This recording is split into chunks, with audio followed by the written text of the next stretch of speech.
It was late July, in the heat of a relentless summer, when my car's air conditioning decided to breathe its last on my way back from a friend's wedding in North Carolina.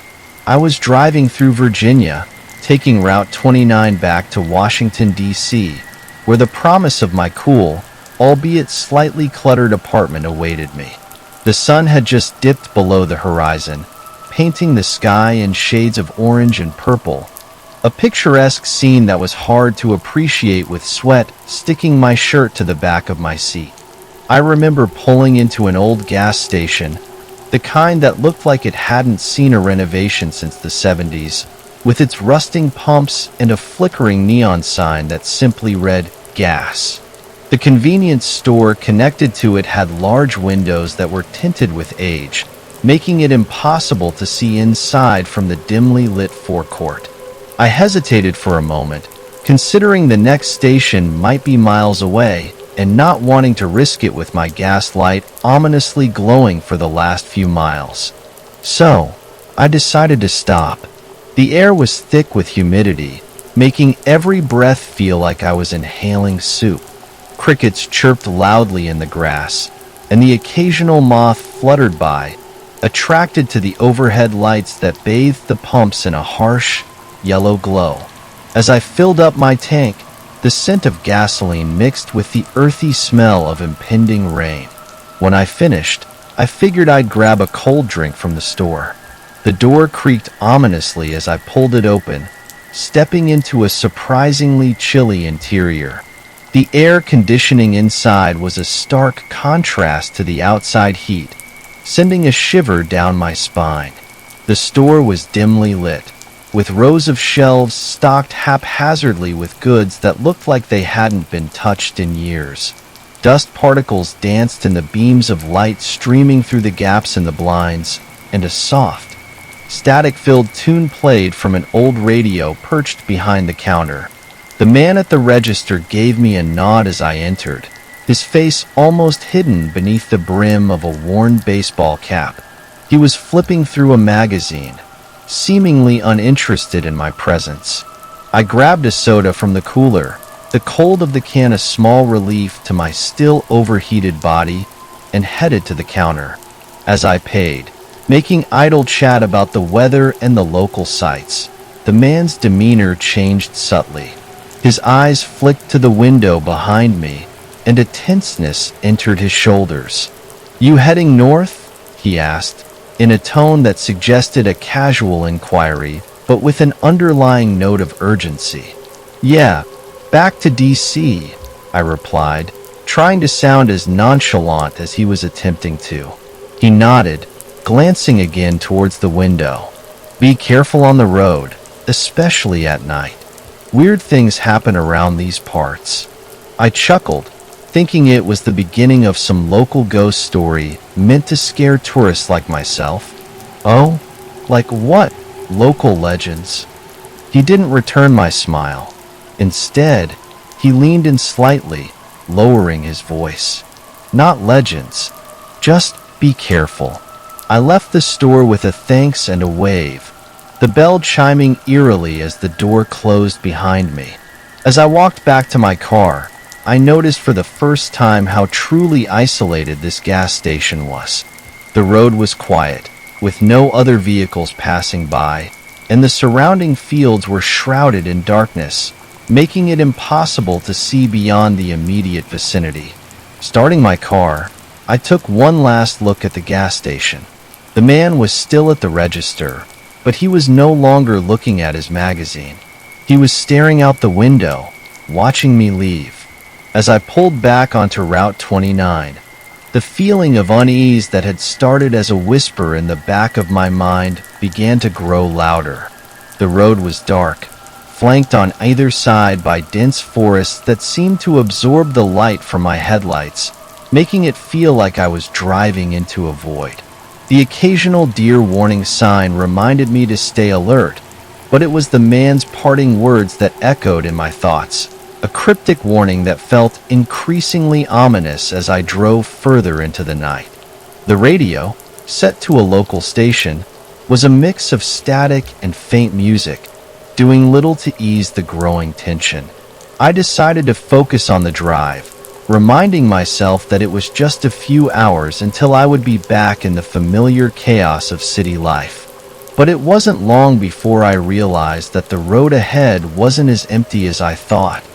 The drive on Route 29 became increasingly unnerving as the night deepened. The static on the radio grew more persistent, occasionally breaking into snippets of a man's voice, too garbled to make out any clear words, but it sounded almost urgent, as if trying to communicate something important. I reached to turn it off, deciding that silence was preferable to the unsettling interruptions. That's when I noticed the headlights in my rearview mirror. At first, they seemed like a normal occurrence, another late-night traveler heading in the same direction. But there was something off about the way they seemed to hover too close, maintaining an unnervingly consistent distance behind me, never overtaking but never falling behind. I tried to shake off the feeling, but the memory of the gas station attendant's warning prickled at the back of my neck. The road stretched on, a seemingly endless ribbon of asphalt that cut through the dark forest. The trees loomed closer to the roadside here, their branches swaying gently in a breeze I couldn't feel inside the car, casting shifting shadows that played tricks on my eyes. I thought I saw shapes darting between the trees, just beyond the reach of my headlights, but when I blinked, they were gone. I decided to test the intentions of the car behind me by slightly increasing my speed, not enough to be reckless, but enough to see if they would finally pass me. They matched my speed almost immediately, maintaining the exact distance between us as before. A cold sweat broke out on my forehead, the unease morphing into fear. There was no rational reason for this car to keep pace with me like this, not for so long, not unless... My thoughts were abruptly interrupted by a sudden, sharp static burst from the radio, louder than before, making me jump. In that brief moment of distraction, my eyes flicked to the radio, and when I looked back up, my heart nearly stopped. The road ahead took a sharp turn that I wasn't prepared for, and in my panic, I braked too hard, feeling the car skid slightly before I managed to regain control.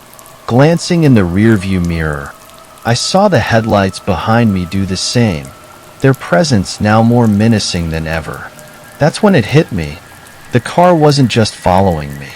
It was hurting me, pushing me to drive faster, to make a mistake. I remembered a small town was supposed to be a few miles ahead. If I could make it there, find a lit area or a 24-hour diner, anything with people around, I might be safe. The thought gave me a burst of adrenaline, and I pressed down on the accelerator, determined to outrun my pursuer. The minutes stretched into an eternity, the only sounds the roar of my engine and the rush of wind against the car. Finally, lights appeared on the horizon, the first sign of civilization I'd seen in what felt like hours. Relief flooded through me, followed quickly by a renewed sense of urgency. I had to make it to those lights. As I neared the town, the car behind me seemed to hesitate for the first time, slowing its pace slightly. Encouraged, I pushed my car harder, the lights of the town growing brighter with every second.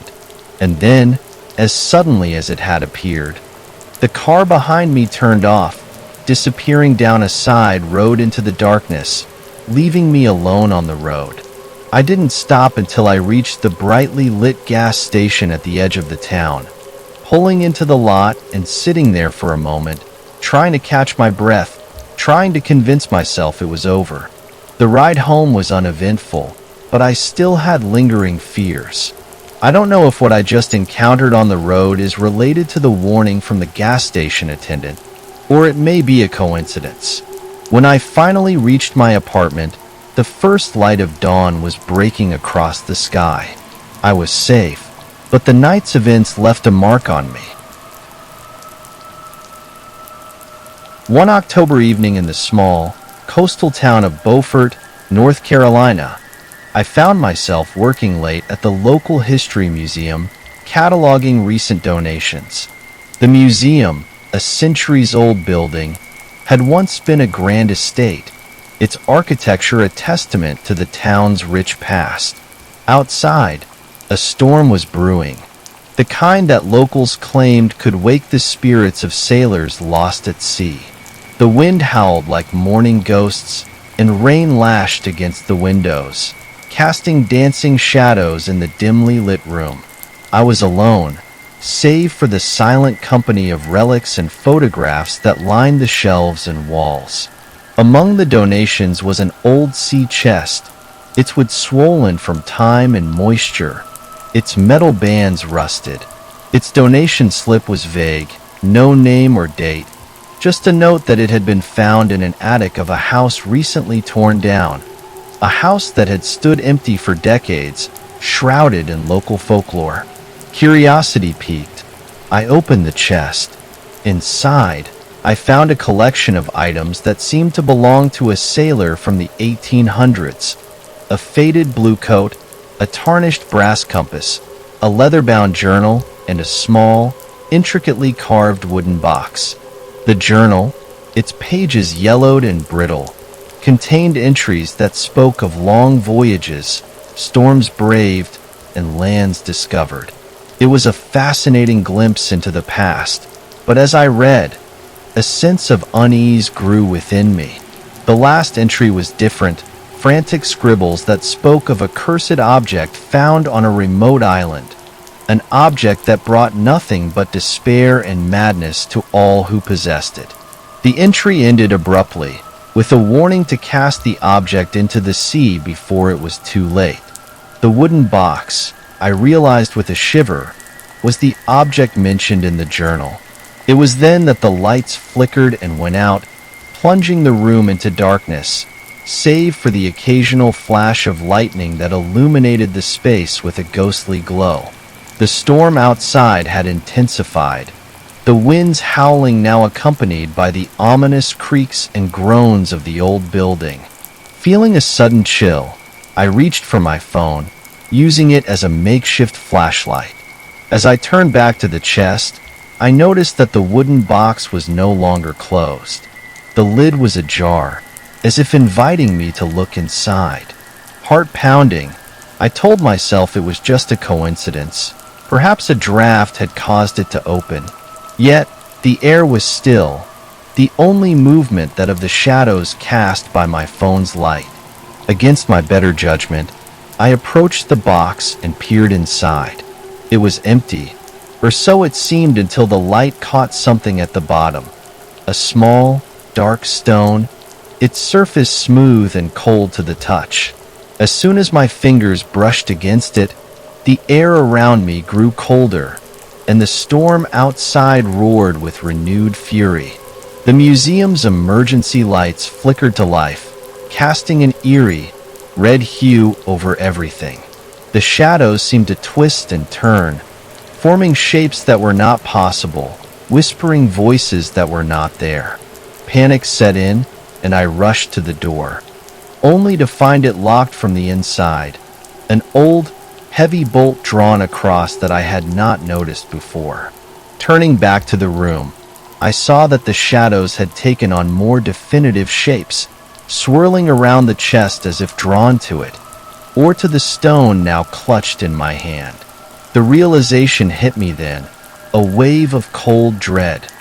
The curse mentioned in the journal was real, and by opening the box, I had unleashed it.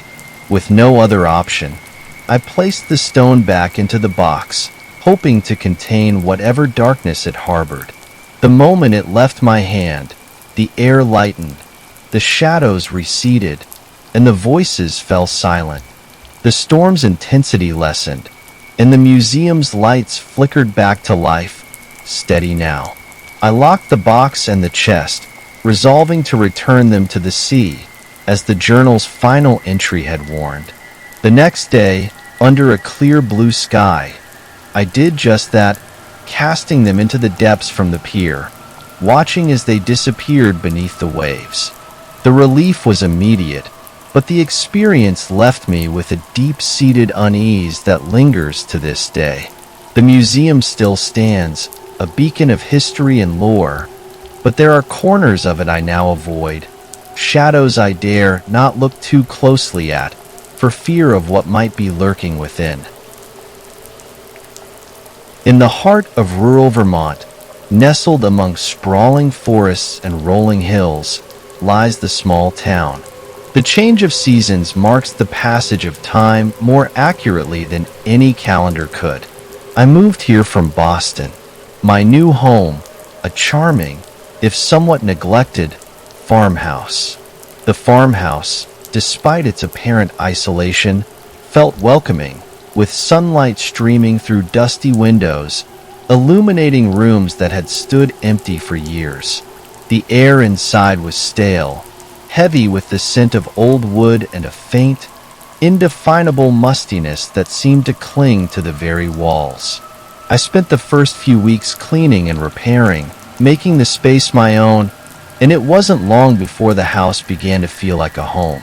There is a well in the corner of the backyard. It was an old stone structure, moss-covered and half-hidden by overgrown vegetation, forgotten by time. The well was sealed with a heavy wooden lid, which seemed incongruous with its otherwise ancient appearance. There is also a reddish-brown rock pressing on the lid. Curiosity piqued. I cleared some of the vines and debris away, revealing faded carvings on the stones that made up the well's circumference. The carvings were intricate, depicting scenes that were at once beautiful and unsettling, a narrative etched in stone that I couldn't quite decipher. Compelled by an inexplicable urge, I decided to open the well. It took some effort to remove the rock and the lid, the wood groaning in protest, as if warning me against what I was about to do. Peering into the darkness below, I was met with a rush of cold air, which is mixed with an unpleasant stench, a breath that sent shivers down my spine. I quickly closed the lid without further investigation. Since the stone was too heavy, I ignored it. That night, the tranquility of my new life was shattered.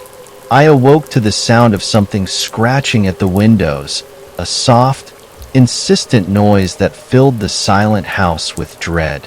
If you sniff carefully, you can still catch that faint stench from the well in the air, as if the opening of the well had unleashed something into my home.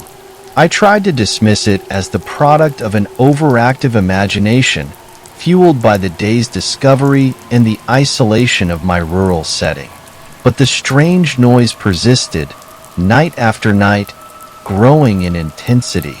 Desperate for answers, I began to research the history of the farmhouse and the land it stood on, poring over old property records, local archives, and any piece of lore I could find. My search led me to the town's elderly librarian, Mrs. Eldridge, who, after some hesitation, shared the tale of the well. The well, she explained, was older than the town itself, believed by the original settlers to be a conduit to the otherworld, a place where the veil between the living and the dead was at its thinnest. It's said that 60 years ago, this well was implicated in a disappearance case, and it was sealed after that. Learning this, I realized how foolish I was to open the well cover yesterday. By opening the well, I had disturbed something ancient, something that had been contained for centuries. The scratches at the window, the strange noise in the dark. Something is trying to break into my home.